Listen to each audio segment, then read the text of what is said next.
ആട് 3 അല്പം കൂടി അല്ല, ഒരുപാട് വലിയ സിനിമയായിട്ടാണ് വരുന്നത്. പ്രതീക്ഷിക്കാത്ത അല്ലെങ്കിൽ നിങ്ങൾക്ക് ഇഷ്ടമാവുന്ന ഒരു മേജർ ജോണർ ഷിഫ്റ്റ് നമ്മൾ ആടിൽ ചെയ്യുന്നുണ്ട്. വല അറ്റ് ദ കോർ ഒരു എഗെയിൻ ഒരു ഫ്യൂച്ചറിസ്റ്റിക് ആയിട്ടുള്ള 2060 നടക്കുന്ന കേരളത്തിൻ്റെ ഒരു സ്പെക്കുലേഷൻ എങ്ങനെയായിരിക്കും എന്നൊക്കെയുള്ള എന്ന ഒരു ജിയോ പൊളിറ്റിക്കൽ ആസ്പെക്റ്റും ഒക്കെ അതിനകത്ത് വരുന്നുണ്ട്.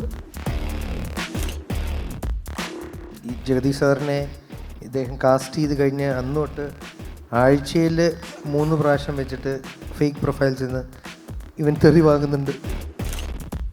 ഇപ്പോഴത്തെ ഒരു മെഡിക്കൽ കണ്ടീഷൻ വെച്ചിട്ട് അദ്ദേഹത്തിന് ഒരു ഭയങ്കര മാസ്റ്റർ മൈൻഡായിട്ടുള്ള ഒരു സ്റ്റീഫൻ ഹോക്കിംഗ് ലെവലിൽ ഒരു ഒരു ഒരു മെയിൻ ഒരു അപ്പോക്കാലിപ്സിനെ വരെ, ഒരു സോംബി അപ്പോക്കാലിപ്സിനെ വരെ ഇഗ്നൈറ്റ് ചെയ്യാൻ കഴിവുള്ള ഒരു മനുഷ്യനായിട്ട് കാണിക്കാനാണ് ഞാനത് ട്രൈ ചെയ്യുന്നത്. ഒന്ന് എനിക്ക് രക്ഷപ്പെടണം, അതാണ് പ്രൈമറി.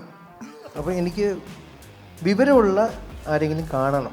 അപ്പം ഞാൻ ഇവനെ, കാര്യം ഒരുപാട് ബുദ്ധിയുണ്ട്, നമ്മൾ ബുദ്ധിയുള്ളവരോട് നടന്നാലേ നമുക്കും എന്തെങ്കിലും പഠിക്കാൻ പറ്റും. അജു ആണ് സിനിമയിൽ എൻ്റെ ഗോഡ് ഫാദർ. മിഥുൻ മാനുവൽ തോമസിന് ആദ്യം അഡ്വാൻസ് കൊടുക്കുന്നത് അരുൺ ചന്തു ആണ്. ഒരു 5000 രൂപ പുള്ളി എനിക്ക് അഡ്വാൻസ് തരുവാണ്. എൻ്റെ സിനിമാ ജീവിതത്തിലെ ആദ്യത്തെ അഡ്വാൻസ്. സ്ക്രിപ്റ്റൊക്കെ ഞാൻ ആവേശപൂർവ്വം എഴുതി തീർക്കുന്നു, ഏൽപ്പിക്കുന്നു. പുള്ളിയാണ് നായകൻ. പിന്നെ അതിനെപ്പറ്റി ഇതുവരെ ഒന്നും കേട്ടിട്ടില്ല. അതാണ് പിന്നെ ഈ സ്റ്റേജിലാണ്, പിന്നെ ഇവിടെയാണ്. ആദ്യത്തെ പ്രാവശ്യം ചെറുതായിട്ടൊന്ന് ചീറ്റിപ്പോയി. ഞാൻ മണ്ടനാണെന്ന് ആൾക്കാർ മൊത്തം പറയുന്ന ഒരു അവസ്ഥയിലേക്ക് എത്തിപ്പോയത്. നമസ്കാരം. അപ്പോൾ നമ്മുടെ ജെൻ യൂണിവേഴ്സിറ്റിയുടെ ഫ്യൂച്ചർ സമ്മിറ്റിലെ ക്യൂ സ്റ്റുഡിയോ ക്യൂറേറ്റ് ചെയ്ത സെഷൻ്റെ 2ാമത്തെ ദിവസമാണ്. സിനിമ 2050 ആണ്. വളരെ രസകരമായി മുന്നോട്ട് പോകാവുന്ന വിഷയമാണെന്ന് തോന്നുന്നു. അപ്പോൾ മിഥുൻ മാനുവൽ തോമസ് ഉണ്ട്, അരുൺ ചന്തു ഉണ്ട്, അജു വർഗീസ് ഉണ്ട്. മിഥുനിൽ തുടങ്ങാമെന്നാണ് വിചാരിക്കുന്നത്. മിഥുൻ അങ്ങനെ ഒരു കൗതുകം കലർത്തി ചോദിച്ചാൽ, നമ്മൾ എത്തിക്കുന്നത് 2050 സിനിമയിൽ സംഭവിച്ചേക്കാവുന്ന സാങ്കേതികമാവും ആയും ഒരു സർഗാത്മകമായിട്ടൊക്കെ സംഭവിച്ചേക്കാവുന്ന ഒരു മാറ്റം എന്നുള്ളത് ഏത് തലത്തിലൊക്കെ പ്രതീക്ഷിക്കുന്നുണ്ട്? ഈ ചോദ്യത്തിന് ആദ്യം മൂത്താശാരി എന്നുള്ള നിലയ്ക്ക് അരുൺ മറുപടി പറഞ്ഞുകൊണ്ട് തുടങ്ങണം എന്നുള്ളതാണ് എൻ്റെ ഒരു ആഗ്രഹം. അപ്പോൾ അരുണിൽ നമുക്ക് തുടങ്ങാം. അതെ അരുൺ, സിനിമ നമ്മളിപ്പോൾ കാണുന്ന ഫോമിൽ നിന്ന് എവല്യൂഷൻ സംഭവിക്കുന്നത് തീർച്ചയാണ്. പക്ഷേ അവൻ ഓൾറെഡി ചിലപ്പോൾ എഴുതി വെച്ചിട്ടുണ്ടാവും ഇത് ഗഗനചാരി 2-ന്. ഫിലിം മേക്കിങ്ങിൻ്റെ സാധ്യതകളാണ് ഞാൻ കൂടുതൽ കാണുന്നത്. ഒരു 2050 ആകുന്ന സമയത്ത് സിനിമ കുറച്ചുകൂടെ ഹൈബ്രിഡായിട്ട് ചിലപ്പോൾ നമുക്ക് VR-ഉം ആഗ്മെൻറ്റ് റിയാലിറ്റിയും ഒക്കെ അതിലേക്ക് കൂടുതൽ സെൻസേഴ്സ് കൂടുതൽ ഇൻവോൾവ് ആയിട്ടുള്ളൊരു ക്രാഫ്റ്റായിട്ട് മാറുമെന്ന് തോന്നുന്നുണ്ട്. അപ്പോൾ ചിലപ്പോൾ നമ്മൾ സിനിമ ഡിസ്പ്ലേ ചെയ്യുന്ന സ്ഥലങ്ങൾക്കൊക്കെ ആ രീതിയിലുള്ള അപ്ഗ്രഡേഷൻസ് വരാം. എക്സ്പീരിയൻസും കുറച്ച് ആ രീതിയിൽ സോഫിസ്റ്റിക്കേറ്റഡ് ആയിരിക്കും എന്ന് തോന്നുന്നു. അപ്പോൾ നമ്മളിപ്പോൾ ഈ 4DX എന്നൊക്കെ പറഞ്ഞ് കാണുന്ന കുറച്ച് ഗിമ്മിക്കുകളല്ലാതെ ഒറിജിനലി ചിലപ്പം നമ്മൾ സെൻസസിനൊക്കെ ഇവോക്ക് ചെയ്യുന്ന കൈൻഡ് ഓഫ് ഒരു മീഡിയം ആയിരിക്കും 2050 എത്തും ഫിലിം എന്ന് എനിക്ക് തോന്നുന്നു. ഇത് കൂട്ടിച്ചേർത്തോ? കൂട്ടിച്ചേർക്കാനായിട്ട് ഇപ്പോൾ എനിക്ക് തോന്നുന്നത്, ഇപ്പോൾ അരുൺ പറഞ്ഞ പോലെ സിനിമ ഉരുത്തിയപ്പോൾ 4DX വരെ എത്തി. അതിനുമപ്പുറത്തേക്ക് നമ്മുടെ സെൻസുകളെയൊക്കെ ഇവോക്ക് ചെയ്യുന്ന രീതിയിൽ നമ്മുടെ സിനിമ പ്രദർശിപ്പിക്കുന്ന ഓഡിറ്റോറിയംസിന് ഒരുപാട് മാറ്റങ്ങൾ വരാം. ചിലപ്പം മറ്റേ VR ഗ്ലാസ്സുകളുടെ സാധ്യത എത്രത്തോളം ഉണ്ടായിരിക്കുന്നില്ല. ചിലപ്പോൾ ഈ സ്ക്രീൻ പോലും ഒരു പക്ഷേ ഉണ്ടാവാൻ സാധ്യതയില്ല. സ്പെഷ്യലി എക്യുപ്ഡ് ഗ്ലാസ്സസുമായിട്ട് നമ്മൾ ഓഡിറ്റോറിയത്തിൽ വന്നിരിക്കുക എന്ന് പറഞ്ഞ പ്രോസസ്സിലേക്കൊക്കെ അതും വന്നേക്കാം. പിന്നെ ഫിലിം മേക്കിങ്ങിൽ തന്നെ നമ്മളിപ്പം നമ്മൾ ഗ്രീൻ മാറ്റൊക്കെ ഇട്ട് ഷൂട്ട് ചെയ്യുന്ന കുറേ സംഭവങ്ങൾ പിന്നെ CGയിൽ ചേർത്ത്, അത് ഗ്രീൻ മാറ്റ് ആയിരിക്കും. അവിടെ ഇങ്ങനെ ഒരു പുഴയുണ്ടായിരുന്നു, മലയുണ്ടായിരുന്നു എന്നൊക്കെ പറയുന്ന സാധനം അത് തന്നെ ഇപ്പം ഡിജിറ്റൽ വാളുകളിലേക്ക് വന്ന് അതിനുശേഷം അതും മാറി വേറൊരു തരം ഷൂട്ടിംഗ് പ്രൊസീജിയർ വന്നു. അപ്പോൾ നമ്മൾ ഇനി അങ്ങോട്ട് ചിലപ്പോൾ ബാക്ക് ഡ്രോപ്പുകളൊക്കെ ഒരു 5-6 വർഷത്തിനുള്ളിൽ തന്നെ AI-ൻ്റെ ഒക്കെ സഹായത്തോടു കൂടിയൊക്കെ വരുന്ന പുതിയ തരം സാങ്കേതിക സംവിധാനങ്ങളൊക്കെ ഫിലിം മേക്കിങ്ങിനെ കുറച്ചും കൂടി ഈസി ആക്കുന്ന രീതിയിലേക്ക് വരുമെന്ന് എനിക്ക് തോന്നുന്നു. പിന്നെ ചിലപ്പം ഒരു സിനിമയിൽ തന്നെ ലൈവ് ക്യാരക്ടേഴ്സും കുറേ AI ക്യാരക്ടേഴ്സും കൂടെ വരുന്ന ഫ്യൂഷനൊക്കെ ചിലപ്പം സംഭവിച്ചു എന്ന് വരാം. പിന്നെ നമ്മൾ ഒരിക്കൽ പോലും കണ്ടിട്ടില്ലാത്ത, കാണാൻ സാധ്യതയില്ലാത്ത ഒരു സൂപ്പർ സ്റ്റാറൊക്കെ, ഒരു AI കഥാപാത്രം തന്നെ ഒരു സൂപ്പർ സ്റ്റാറൊക്കെ ആയി മാറുന്ന, ഒരു സൂപ്പർ ആക്ട്രസൊക്കെ ആയി മാറുന്ന ഒരു അവസ്ഥയിലേക്കൊക്കെ പോകാം. ഇപ്പോൾ തന്നെ അഡിഡാസിൻ്റെ പരസ്യം ഇന്നലെ ഇറങ്ങിയത്, ഇന്നലെ മിനിങ്ങാന്ന് AI മാത്രമുള്ളത്. അങ്ങനെ കണ്ടാൽ നമുക്ക് ഹ്യൂമൻ മോഡൽസ് അഭിനയിച്ചതുപോലെ അത്രയും പെർഫെക്ഷനിൽ അഡിഡാസിൻ്റെ ആദ്യത്തെ ടോട്ടലി AI ജനറേറ്റഡ് ആഡുകൾ വന്നു. അപ്പോൾ ഇനി അങ്ങോട്ട് നമ്മൾ കാണുമ്പോൾ ചിലപ്പം നമ്മുടെ കോസ്റ്റാറുകളൊക്കെ ചിലപ്പം ആർട്ടിഫിഷ്യൽ ഇൻ്റലിജൻസും കൊണ്ട് ക്രിയേറ്റ് ചെയ്തെടുക്കുന്ന അങ്ങനത്തെ ആളുകൾ വന്നേക്കാം. അപ്പം മമ്മൂക്കാൻ്റെ നമ്മൾ വേറെ വളരെ ജോഫിൻ വളരെ വിദഗ്ധമായിട്ടും ഭംഗിയായിട്ടും അത് ചെയ്തിട്ടുണ്ട്. അപ്പം ടെക്നോളജി എങ്ങനെ മാറുന്നു അതിനനുസരിച്ചുള്ള ത്വരിതഗതിയിലുള്ള മാറ്റങ്ങൾ, റാൻഡം ചേഞ്ചസ്, ക്വിക്ക് ചേഞ്ചസ് സിനിമയിൽ ഉറപ്പായിട്ടും വരും. അപ്പം അരുൺ പറഞ്ഞ പോലെ ഫിലിം മേക്കിങ്ങിനെ കുറച്ചും കൂടെ ഈസി ആക്കുന്ന രീതിയിലായിരിക്കും വരും. ഒരുപക്ഷെ ഒരു 100 കോടി 200 കോടി 300 കോടി പടങ്ങളൊക്കെ നമ്മൾ മലയാളത്തിൽ നിന്ന് തന്നെ നമുക്ക് ഒരു ഫ്യൂച്ചറിസ്റ്റിക് ഡിസ്റ്റോപ്പിയൻ സിനിമയൊക്കെ ചിലപ്പോൾ നമുക്ക് ഇവിടെ നിന്ന് തന്നെ ചെയ്യാൻ പറ്റുന്നൊരു സാഹചര്യത്തിലേക്ക് ഇപ്പോൾ അരുൺ ചെയ്തതിൻ്റെ ഒരു 10 ഇരട്ടി മാഗ്നിറ്റ്യൂഡൊക്കെ കൂട്ടിക്കൊണ്ട് നമുക്ക് വേണമെങ്കിൽ ചെയ്യാൻ പറ്റുന്ന അവസ്ഥയിലേക്കൊക്കെ സിനിമ ഒരു പക്ഷേ ടെക്നോളജി നമ്മുടെ കയ്യിൽ ഒതുങ്ങുകയും മാറുകയും ചെയ്തേക്കാം.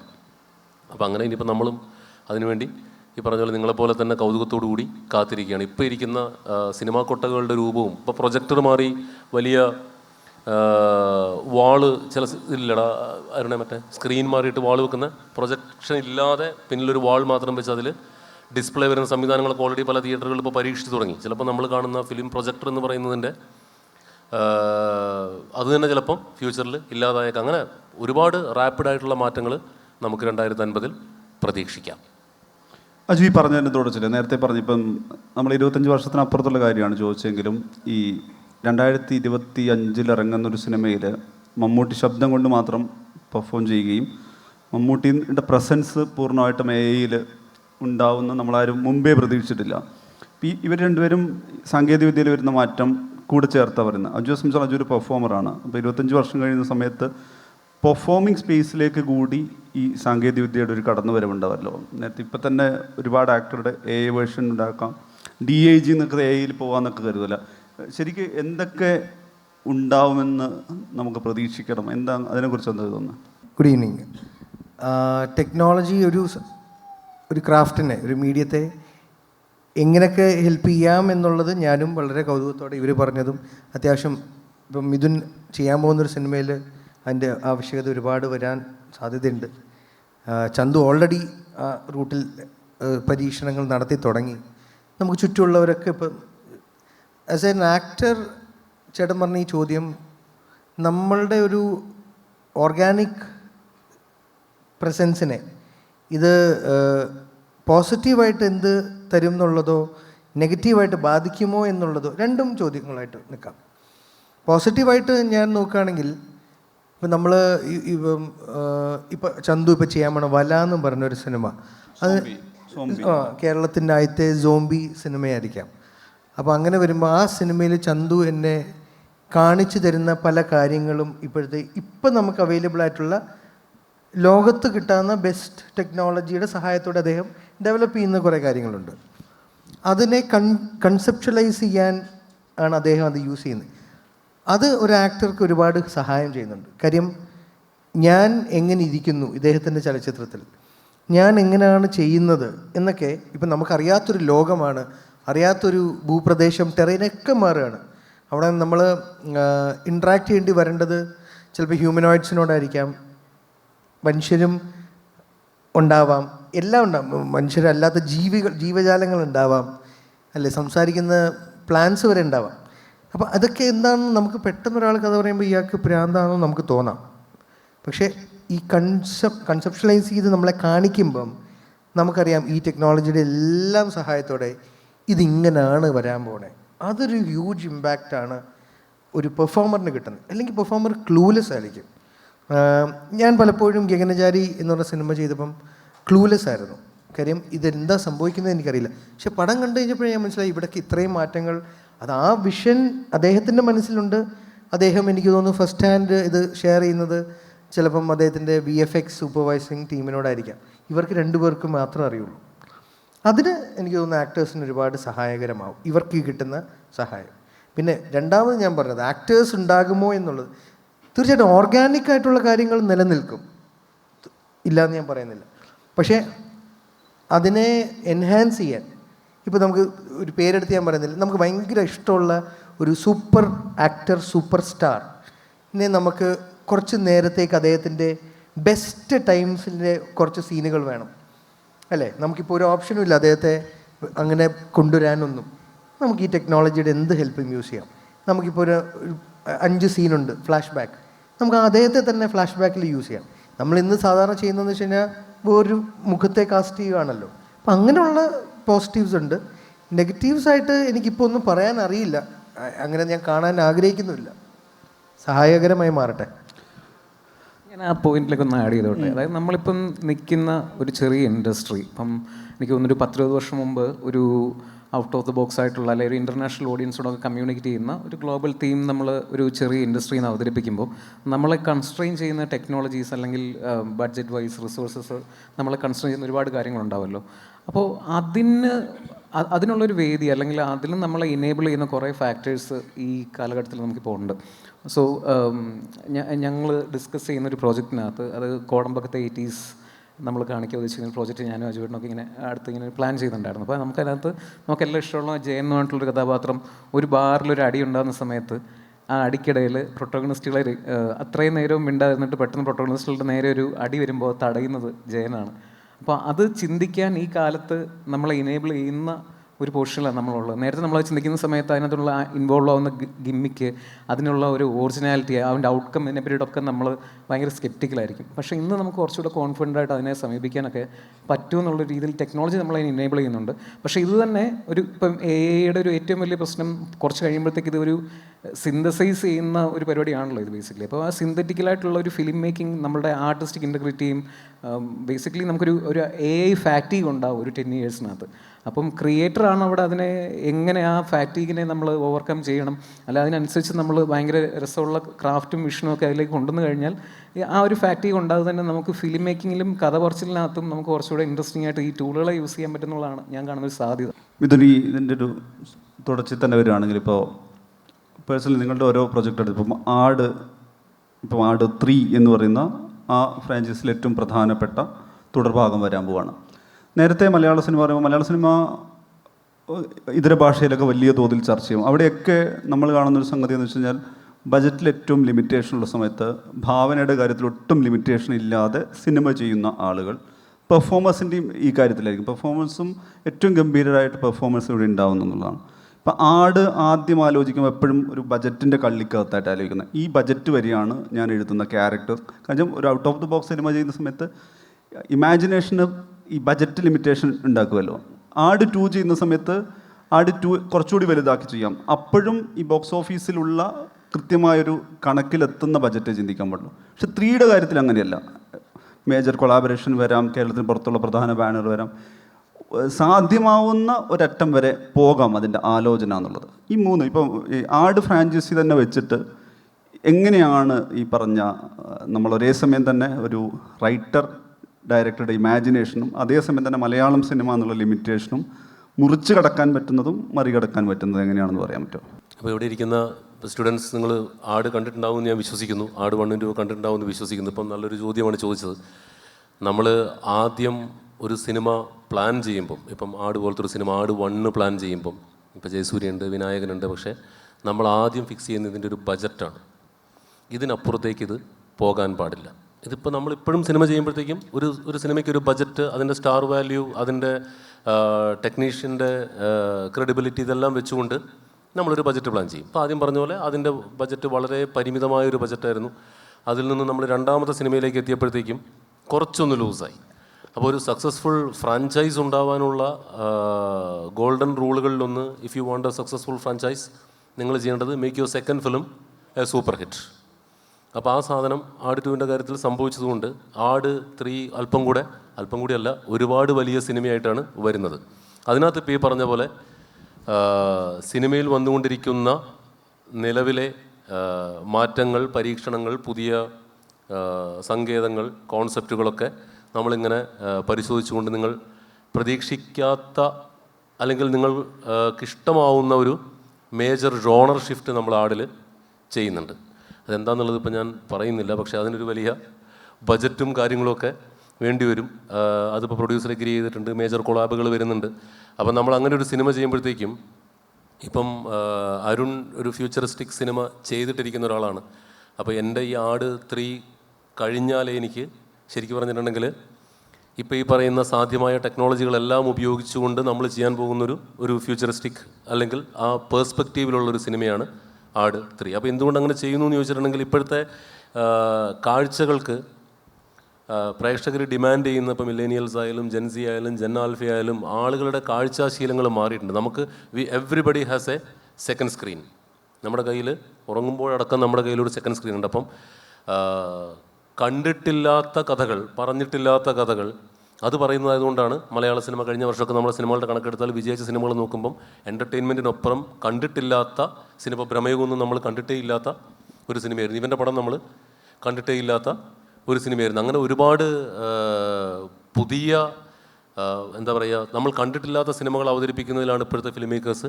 പിന്നെ ഇറങ്ങാൻ പോകുന്നപ്പം എമ്പുരാൻ്റെ ടീച്ചർ വന്നു, നമ്മൾ കണ്ടിട്ടില്ലാത്ത അത്രയും വലിയ ക്യാൻവാസിലാണ് സിനിമ വരുന്നത്. അപ്പം കണ്ടിട്ടില്ലാത്തത് കാണിച്ചു കൊടുക്കാൻ വേണ്ടി ഇപ്പോൾ ടെക്നോളജി നമ്മുടെ കൂടെ, അരുൺ പറഞ്ഞതുപോലെ ഒരു പരിധി വരെ നമുക്ക് അഫോർഡബിളാണ്. അപ്പോൾ അതിൻ്റെ സാധ്യതകൾ ഉപയോഗിച്ചുകൊണ്ട് നമ്മൾ ആട് 3യിലേക്ക് കടക്കുകയാണ്. അപ്പം എവിടെയോ തുടങ്ങിയ ഒരു പാവം വടംവലിക്കാർ ആട് 3 എത്തുമ്പോഴത്തേക്കും അവരുടെ പോക്കും യാത്രകളും എങ്ങോട്ടാണെന്നുള്ളത് it's going to be a surprise for all of you. അരുണിനോട് ചോദിക്കാനുള്ളത്, ഇപ്പം മിഥുൻ പറഞ്ഞതിലുണ്ടല്ലോ, ഇപ്പം ഗഗനചാരി എക്സ്പെരിമെൻ്റൽ സിനിമ സ്വഭാവത്തിലാണ് വന്നത്.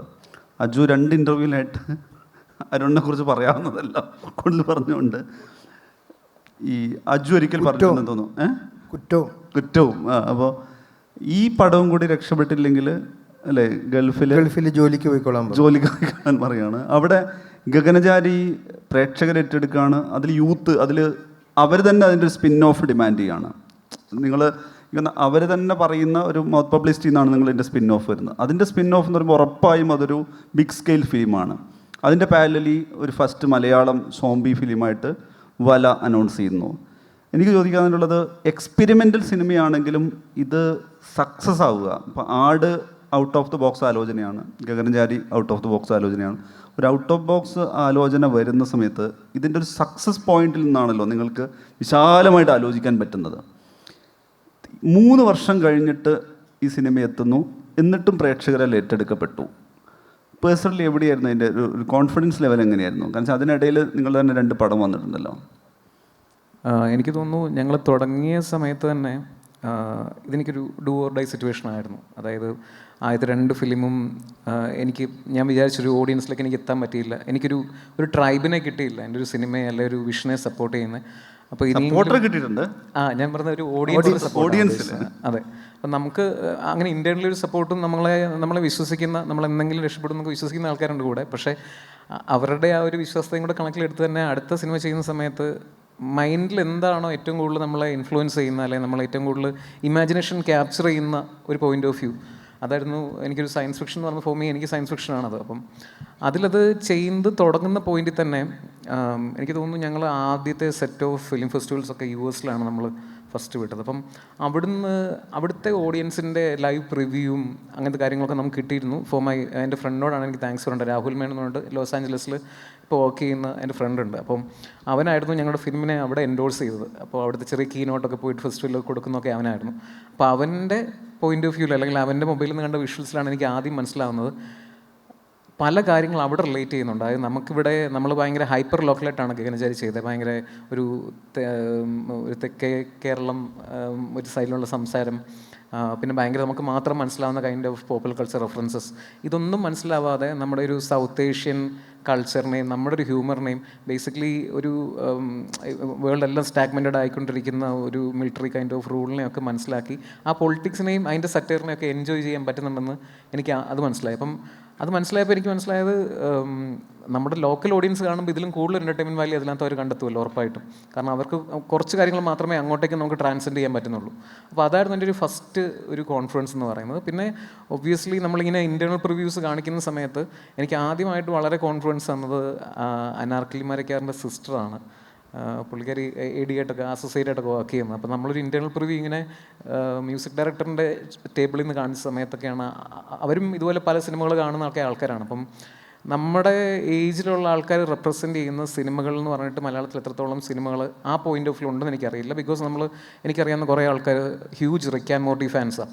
അപ്പം മലയാളത്തിൽ റിക്ക് ആൻഡ് മോർട്ടി ഫാൻസ് മലയാളികളുണ്ടെന്ന് പറയുന്നത് തന്നെ നമുക്ക് ഭയങ്കര കാര്യമാണ്. ബിക്കോസ് നമ്മളൊക്കെ ഒരു പോയിന്റിൽ അലൈൻ ആകുന്നതൊക്കെ ശരിക്കും അതിലൊക്കെയാണ്. അപ്പം അങ്ങനത്തെ ആൾക്കാർക്ക് അവർക്ക് ഇഷ്ടപ്പെടുന്ന ടൈപ്പ് ഓഫ് ഒരു മലയാള സിനിമ ഉണ്ടാക്കാൻ പറ്റുമെന്ന് എനിക്കിത് ഒരു കോൺഫിഡൻസ് ഒക്കെ തോന്നിയത് ഇവർ ഈ ഫസ്റ്റ് ഞങ്ങളൊരു കോമിക് പ്രിവ്യൂവിനൊക്കെ നമ്മൾ ഈ സിനിമ വെച്ച സമയത്ത് ബെയ്റ്റഡ് അല്ലാത്ത നമ്മൾ വേറൊരു രീതിയിലും ആൾക്കാരെ കൊണ്ട് നല്ലത് എഴുതിയിടണമെന്ന് പറയാത്ത ജെനുവിൻലി ന്യൂട്രൽ ആയിട്ടുള്ള ഓഡിയൻസ് വന്ന് കണ്ടിട്ട് ചേട്ടാ അതിനകത്തൊരു സാധ്യതയുണ്ട്, ഞങ്ങൾക്കും ഇങ്ങനത്തെ സയൻസ് ഫിക്ഷൻ ഐഡിയാസ് ഉണ്ട് ചേട്ടാ എന്നൊക്കെ പറഞ്ഞ് ആ ഐഡിയാസൊക്കെ ഇവരെന്നോട് ലേറ്റർ കമ്മ്യൂണിക്കേറ്റ് ചെയ്യാൻ തുടങ്ങി. മനസ്സിലായി okay I am getting connected to an audience. ഇതായിരുന്നു എൻ്റെ ആ ഒരു പോയിന്റ്. അവിടുന്ന് എനിക്ക് മനസ്സിലായി ചിലപ്പോൾ എനിക്കൊരു ഓഡിയൻസ് ഉണ്ടാവും, ചിലപ്പോൾ ഈ സിനിമയ്ക്ക് ഒരു ഓഡിയൻസ് ഉണ്ടാവും എന്ന് എനിക്ക് ഒരു കോൺഫിഡൻസ് തോന്നി. അജു, ഈ രണ്ടുപേരെയും അരുൺ ചന്തുവിൻ്റെ കാര്യത്തിലും മിഥുനും നമ്മൾ ഈ ഇവിടെ ഇരിക്കുന്ന ഈ സക്സസ്സും അല്ലെങ്കിൽ ഓഡിയൻസ് അപ്രീസിയേഷനും ക്രിട്ടിക്കൽ അപ്രീസിയേഷനും കിട്ടുന്നതിന് മുമ്പ് ആദ്യ സിനിമ ആലോചന അല്ലെങ്കിൽ ആദ്യ തിരക്കഥാലോചന ഘട്ടത്തിൽ ഈ രണ്ടുപേരെയും കണ്ടിട്ടുള്ള ആളാണ്. അജു ആണ് സിനിമയിലെ എൻ്റെ ഗോഡ് ഫാദർ. അപ്പോൾ അജുവിൻ്റെ വഴിയാണ് ഞാൻ ഇവരെ പരിചയപ്പെടുത്തുന്നത്. അത് ആ മിഥുൻ മാനുവൽ തോമസിന് ആദ്യം അഡ്വാൻസ് കൊടുക്കുന്നത് അരുൺ ചന്തു ആണ് ഒരു ഷോർട്ട് ഫിലിമിന്. അതെനിക്കൊന്ന് അത് നമുക്ക് വേറെ തന്നെ ചോദിക്കണം. ആ ഷോർട്ട് ഫിലിമിൻ്റെ അത് എവിടെ എങ്ങനെ എന്ത് സംഭവിച്ചു എന്നുള്ളത് ആദ്യത്തെ അഡ്വാൻസിനെ. അതായത് ഒരു ഇൻട്രസ്റ്റിംഗ് അനുഭവമാണ്. അതായത് എനിക്ക് ജീവിതത്തിൽ സിനിമയിൽ കയറാൻ വേണ്ടി ഇങ്ങനെ അജുവിനെ പരിചയപ്പെട്ട് അജു എനിക്ക് വേണ്ടിയിട്ട് പലരെയും കാണുന്നു, മീറ്റിങ്ങുകൾ തയ്യാറാക്കുന്നു. ഞാനിങ്ങനെ ഒരു ബിസിനസ് എക്സിക്യൂട്ടീവ്, ഞാൻ പല സ്ഥലത്തും പറഞ്ഞിട്ടുള്ളതാണ്, ഒരു ബിസിനസ് എക്സിക്യൂട്ടീവിനെ പോലെ മീറ്റിങ്ങുകൾക്ക് പിന്നാലെ മീറ്റിങ്ങുകളുമായിട്ട് നടക്കുന്നു. അപ്പോൾ ആ സമയത്താണ് ഇവനെ പരിചയപ്പെടുന്നത്. അങ്ങനെ ഇവൻ താമസിക്കുന്ന ഒരു സ്ഥലത്ത് വന്നും പോയും ഒക്കെ താമസക്കാരനും അഭയാർത്ഥിയൊക്കെ ആയിട്ട് ഞാനും ഉണ്ട്. അപ്പോൾ പുള്ളി ഷോർട്ട് ഫിലിം ചെയ്യാനുള്ള തയ്യാറെടുപ്പിലാണ്. എൻ്റെ സിനിമ ഡോണാവില്ല. അതെ, അപ്പോൾ പുള്ളി ഷോർട്ട് ഫിലിം ചെയ്യാനുള്ള തയ്യാറെടുപ്പിലാണ്. പുള്ളി സ്റ്റിൽ ഫോട്ടോഗ്രാഫറാണ്, ഡിസൈനറാണ്. അപ്പോൾ ആ സമയത്ത് പുള്ളിക്ക് ഇവരുടെ ഒരു സിനിമയുടെ വിജയത്തിൻ്റെ സെലിബ്രേഷൻ്റെ സമയത്ത് കുറച്ച് പൈസ കിട്ടി. അപ്പോൾ ഞാൻ അവരോട് നിന്ന് തിരക്കാൻ ഞാൻ എഴുതി തരണം പറഞ്ഞപ്പം അന്ന് പട്ടിണിയും പൈപ്പോളുമായിട്ട് നടക്കുന്ന എനിക്ക് ആദ്യമായിട്ട് പുള്ളി ഇതിനകത്ത് നിന്ന് ഒരു 5000 രൂപ പുള്ളി എനിക്ക് അഡ്വാൻസ് തരികയാണ്. എൻ്റെ സിനിമാ ജീവിതത്തിലെ ആദ്യത്തെ അഡ്വാൻസ്. സ്ക്രിപ്റ്റൊക്കെ ഞാൻ ആവേശപൂർവ്വം എഴുതി തീർക്കുന്നു, ഏൽപ്പിക്കുന്നു. പുള്ളിയാണ് നായകൻ. പിന്നെ അതിനെപ്പറ്റി ഇതുവരെ ഒന്നും കേട്ടിട്ടില്ല. അതാണ് ഈ സ്റ്റേജിലാണ്. പിന്നെ ഇവിടെയാണ് ഷോർട്ട് ലോക്ക് ചെയ്യാനുള്ള കാശ് മാത്രമേ ഉണ്ടായിരുന്നുള്ളൂ. അതെ, ഷൂട്ട് ചെയ്യാനില്ല. പക്ഷേ പിന്നെ അരുണിനെ കാണുന്നത് ഫ്യൂച്ചറിസ്റ്റിക് സിനിമയെക്കുറിച്ച് സംസാരിക്കാൻ വേണ്ടിയിട്ട് ഒരു ഫ്യൂച്ചർ സമ്മിറ്റിന്റെ വേദിയിലാവുക എന്ന് പറയുന്നത് വലിയ എന്താ പറയുക ഒരു സന്തോഷമുള്ള. ഞാൻ സത്യം പറഞ്ഞ മനീഷേട്ടാ, ഞാൻ റിഗ്രറ്റ് ചെയ്യുന്നത് മലയാളം എന്താ? റിഗ്രറ്റ്, കുറ്റം, പശ്ചാത്തപിക്കുന്നു. ഞാൻ ഇദ്ദേഹത്തെ കൊണ്ട് സാജൻ ബേക്കറി ചെയ്യിപ്പിച്ചല്ലോ. ഈവൻ നമ്മൾ ഈ ചില കുട്ടികൾക്ക് അവർക്ക് ഇൻക്ലിനേഷൻ ഡാൻസിനോട് ക്രിക്കറ്റിനോടൊക്കെ ആയിരിക്കും, വീട്ടുകാർ മാത്സ് പഠിപ്പിക്കാൻ ശ്രമിക്കുന്നത് പോലെ ആയിപ്പോയി. ഞാൻ അറിഞ്ഞില്ല കുഞ്ഞെ നിന്റെ ആഗ്രഹം ചുറ്റും മാലിമനാകാനാണ്. അല്ല, ഇവൻ ഇങ്ങനെ ഒരുപാട് ഭയങ്കര ടെക്നോളജിയെക്കുറിച്ചും ടെക്നോളജിയിൽ വരുന്ന മാറ്റങ്ങളെക്കുറിച്ചും മാറുന്ന സിനിമകളെക്കുറിച്ചും ഇവൻ കണ്ടിട്ടുള്ള സിനിമകളൊന്നും ഞാനോ അജുവോ കണ്ടിട്ട് പോലുമില്ല. അങ്ങനത്തെ സിനിമകളെക്കുറിച്ചൊക്കെ സംസാരിക്കുന്ന ഒരാളാണ്. അപ്പോൾ പുള്ളീനെ കൊണ്ടുപോയിട്ടാണ് നീ സാജൻ ബേക്കറി ചെയ്യിച്ചത്. ഒരു കാര്യമുണ്ടല്ലോ, അജു പ്രൊഡക്ഷൻ കൂടി ചെയ്തുകൊണ്ടിരിക്കുകയാണ്. ഇപ്പം ഇവരെയൊക്കെ ആദ്യം കാണുന്ന സമയത്ത് ഇപ്പോൾ ഇവർ പറയുന്ന ആലോചനകൾക്ക് ചിലപ്പോൾ നിലവിൽ ഓടുന്ന ട്രെൻഡിങ് ആയ സിനിമയായിട്ട് ബന്ധം ഉണ്ടാവണമെന്നില്ല. ഇപ്പം ഞാൻ മനസ്സിലാക്കുന്നത് ഇത് നിങ്ങളുടെ തന്നെ ഒരു വളരെ പ്രധാനപ്പെട്ട ഒരു പ്രോജക്റ്റ് ഉണ്ടായിരുന്നു, ഒരു പൊളിറ്റിക്കൽ ഡ്രാമ അല്ല, ഇപ്പോഴും സംഭവിക്കാത്തത് നിങ്ങൾ പലതരത്തിൽ നടത്തിയെടുക്കാൻ നോക്കിയത്. ഇങ്ങനെ പലതരം ആലോചനകൾക്ക് ശേഷമാണല്ലോ ഇപ്പോൾ ഓം ശാന്തി ആണെങ്കിലും ആടാണെങ്കിലും ഈ സാജൻ ബേക്കറിയൊക്കെ ആണെങ്കിലും സംഭവിക്കുന്നത്. അപ്പോൾ ഈ വിയേർഡായ ആലോചന ഉണ്ടാവും, ഔട്ട് ഓഫ് ദ ബോക്സ്. ഇവരെ ട്രസ്റ്റ് ചെയ്യേണ്ടതുണ്ട് എന്ന് ഇത് ചെയ്തൊരു മൊമെൻ്റ് എന്താ? അങ്ങനെ ഒരു ട്രസ്റ്റിംഗ് പോയിന്റ് ഇല്ലായിരുന്നു മനീഷേട്ടാ. 2 ആസ്പെക്ട്സ് ആയിരുന്നു. ഒന്ന്, എനിക്ക് രക്ഷപ്പെടണം, അതാണ് പ്രൈമറി. അപ്പോൾ എനിക്ക് വിവരമുള്ള ആരെങ്കിലും കാണണം. തീർച്ചയായിട്ടും അവിടെ ഞാൻ വീണ്ടും ഞാൻ HR ആയതുകൊണ്ട്, HR ജോലി ചെയ്തുകൊണ്ട് എനിക്ക് എവിടെയോ എനിക്ക് ആ കണ്ണുണ്ട്. ട്രെയിനബിൾ ആണോ എന്ന് ഞാൻ നോക്കും. 3 എണ്ണമാണല്ലോ നമുക്ക് ഹയർ ചെയ്യുമ്പം. ഞാൻ നോക്കുന്നത് ട്രെയിനബിൾ ആണോ, അയാൾക്ക് ആപ്റ്റിറ്റ്യൂഡ് ഉണ്ടോ എന്ന് മാത്രമേ ഞാൻ നോക്കാറുള്ളൂ. അപ്പോൾ ഏറ്റവും ലേമാൻസ് ലാംഗ്വേജ് പറയുകയാണെങ്കിൽ സിഗരറ്റ് വാങ്ങാൻ വിട്ടാൽ തീപ്പെട്ടിയും കൂടെ വാങ്ങാനുള്ള ബുദ്ധി വേണം. സിമ്പിളാണ്. അപ്പോൾ അത് ഉണ്ടെങ്കിൽ അവരെ ഞാൻ ഹയർ ചെയ്യും, ഞാൻ ട്രെയിൻ ചെയ്തോളാം. പക്ഷെ ഇവർ എന്നെ ഇപ്പം മിഥുനെ ഞാൻ യാദൃശ്യമായി നിതിൻ ഇല്ല നിതിൻ എന്ന് പറഞ്ഞിട്ട് ഞങ്ങളുടെ ഒരു മ്യൂച്വൽ സുഹൃത്ത് വഴി പരിചയപ്പെട്ടു. പക്ഷെ ഞാൻ ആ ഇൻ്റർവ്യൂവിൽ പറഞ്ഞ റിപ്പീറ്റ് ചെയ്യണം. കാര്യം ഈ ഒരു മനുഷ്യനോട് നമ്മൾ ഒരു 5 മിനിറ്റ് സംസാരിച്ച് കഴിഞ്ഞാൽ ഇയാളുടെ വാക്ചാതുര്യം, ഭാഷ, ഇയാളുടെ സ്ഫുടത, ഇയാളുടെ അറിവ്, ഇതൊക്കെ കണ്ടിട്ട് നിങ്ങളാണ് ഞാൻ കാത്തിരുന്ന ആള് രക്ഷപ്പെടാൻ, ഞാനാ പിടിക്കുന്നത്. ഓക്കെ. 2, അരുൺ ചന്തു. ഞാൻ മദ്യം മറന്നു പോയ ഫോട്ടോസ് ക്ലിക്ക് ചെയ്തിട്ടുള്ള വ്യക്തിയാണ്. തിരയിലെ ശോഭന മാമിൻ്റെ പോസ്റ്റേഴ്സ് നമ്മൾ കണ്ടൊക്കെ ക്ലിക്ക് ബൈ അരുൺ ചന്തു. തട്ടത്തിന് പറയത്തിൻ്റെ പോസ്റ്റർ അരുൺ ചന്തു ചെയ്തതാണ്. അപ്പോൾ ഇതൊക്കെ അന്ന് ഇത്രയും പ്രായമില്ലല്ലോ, 13 വർഷം മുന്നെയാണ്. ഇത്രയും മാറി എസ്തെറ്റിക്സും വെൽ കീപ്പ് ചെയ്തുള്ള പ്രൊഡക്ട്സ് ഡെലിവർ ചെയ്യുന്ന കുറവാണ് നമ്മുടെ ചുറ്റുവട്ടത്തും. അപ്പം ഞാൻ ഇവനെയും, കാര്യം ഒരുപാട് ബുദ്ധിയുണ്ട്, നമ്മൾ ബുദ്ധിയുള്ളവരോട് നടന്നാലേ നമുക്കും എന്തെങ്കിലും പഠിക്കാൻ പറ്റൂ. ഗഗനചാരി മാത്രമേ ഉള്ളൂ ചന്തുവിന് ഇത്രയും കാലം പറഞ്ഞ ഐഡിയാസിൽ എനിക്ക് പല എതിരഭിപ്രായം ഉണ്ടായിരുന്നു, പക്ഷേ അതായിരുന്നു ഏറ്റവും ടേണിംഗ് പോയിൻ്റായി മാറി. കറക്റ്റ്. നമുക്കറിയാം ഈ ആട് 2-ന് ശേഷം കേരളത്തിൽ നിന്നും പുറത്തേക്കൊക്കെ ഓടുന്ന ഏത് ബസ്സിൽ നോക്കിക്കഴിഞ്ഞാലും ഒന്നുകിൽ ഗണ്ണുമായിട്ട് ഡ്യൂഡ് ഉണ്ടാവും, അല്ലെങ്കിൽ ഷാജി പാപ്പൻ ഉണ്ടാവും. ഇപ്പം ഗഗനചാരിയെ സംബന്ധിച്ചുള്ള സ്പിൻ ഓഫ് ആവശ്യപ്പെടുന്നത് ഒരു ആക്ടറിനല്ലല്ലോ, ഒരു ക്യാരക്ടറിന് വരുന്നത്. ഇപ്പോൾ ചിറ്റപ്പൻ എന്ന് പറയുന്നത് നിങ്ങൾ അതിലൊരു കണക്ട് എടുത്തുണ്ടാക്കുന്നു, അല്ലെങ്കിൽ മറ്റ് ക്യാരക്ടേഴ്സിൻ്റെ കാര്യത്തിൽ കൂടി അതിന് തുടർച്ച വേണമെന്ന് പറയുന്ന സമയത്ത് ഒരു ക്യാരക്ടറിന് ഈ വിധം ഒരുപക്ഷെ എന്താ പറയുക വന്യത എന്നൊക്കെ, വൈൽഡായിട്ട് കൊണ്ടുപോകാം എന്നൊക്കെ, അല്ലെങ്കിൽ ഒരു വിചിത്ര സ്വഭാവം ആയിക്കോട്ടെ, അങ്ങനെ ഒരു ഔട്ട് ഓഫ് ദ ബോക്സ് ആലോചനകൾ എങ്ങനെയാണ് വരുന്നത്? ഇപ്പം ആടിനെ കുറിച്ച് പറയുമ്പോൾ ഇപ്പം നമ്മളിപ്പോൾ ഒരു സ്ലാബ് സ്റ്റിക്ക് സ്വഭാവമുള്ള സിനിമയാണ്. ഇപ്പം മാസ് ഇൻട്രോയോടുകൂടി മാസ് BGMൽ ഒരു കൂട്ടം മാസ് മണ്ടന്മാർ വരികയാണ്. അതാണ് ബേസിക്കലി ഞാൻ കൺസീവ് ചെയ്ത് വെച്ച ഒരു സാധനം. ആ സിനിമയിൽ നമ്മൾ നാട്ടുഭാഷയിൽ പറഞ്ഞ വിവരമുള്ളത് എന്ന് പറയുന്ന ഒരാൾ പോലുമില്ല. അപ്പോൾ ഒരു 2ാം ഭാഗം ആലോചിക്കുമ്പം സ്വാഭാവികമായും അന്നത്തെ ആലോചന എന്ന് പറയുന്നത് എന്തൊക്കെയാണ്, എന്നോട് ലിജോ ചേട്ടൻ പറഞ്ഞതാണ്, ലിജോ ജോസ് പെല്ലിശ്ശേരി പറഞ്ഞതാണ്, എടാ എന്തൊക്കെയാണ് ആട് 1-ൽ ഇഷ്ടപ്പെട്ടത്. നമുക്ക് കൺഫ്യൂഷൻസ് ഉണ്ടാവും, പേടികളുണ്ടാവും. കാരണം തിയേറ്ററിൽ പരാജയപ്പെട്ട ഒരു സിനിമയുടെ 2ാം ഭാഗം നമ്മൾ എടുക്കുകയാണ്. അപ്പം പേടികളുണ്ടാകും. അപ്പം ലിജോ ജോസ് പെല്ലിശ്ശേരിനോട് പറഞ്ഞത്, പുള്ളി വളരെ കാഷ്വലായിട്ട് പറഞ്ഞത്, ആളുകൾക്ക് എന്താണോ ആട് 1-ൽ ഇഷ്ടപ്പെട്ടത് അത് നീ തിയേറ്ററിൽ വർക്കായില്ല എന്ന് വിചാരിച്ച് മാറ്റാൻ നിൽക്കരുത്, അത് തന്നെ ഫോർമാറ്റ് പിടിക്കുക. അപ്പോൾ നമ്മളതിനൊന്നും കൂടെ കൊമേഴ്ഷ്യലൈസ് ചെയ്തുകൊണ്ട് നമ്മൾ ഷാജി പാപ്പനെയും ഡ്യൂഡിനെയൊക്കെ അവതരിപ്പിക്കുകയാണ്. ഇനിയിപ്പം ആട് 3 വരുമ്പോഴത്തേക്കും എനിക്ക് കാര്യങ്ങൾ കുറച്ചുകൂടി എളുപ്പമാണ്. നിങ്ങൾക്ക് ഓൾറെഡി പരിചയമുള്ള സുപരിചിതരായ ഒരു കൂട്ടം കഥാപാത്രങ്ങൾ മറ്റൊരു റൈഡിന് പോകുന്നു. അപ്പോൾ അത് ആക്ച്വലി ആ ആർട്ടിസ്റ്റുകൾക്കും കൂടെ അതിൻ്റെ ഒരു പങ്ക് അവകാശപ്പെട്ടതാണ്. കാരണം അവർ അത്രയും ആത്മാർത്ഥമായിട്ടാണ് അവരെല്ലാവരും അത് ചെയ്തിട്ടുള്ളത്. ഇനി അടുത്ത ആട് കാണുമ്പോഴും നോക്കിയോ, അവരുടെ ലോകത്ത് അവർ ടോട്ടലി കൺവിൻസ്ഡാണ്.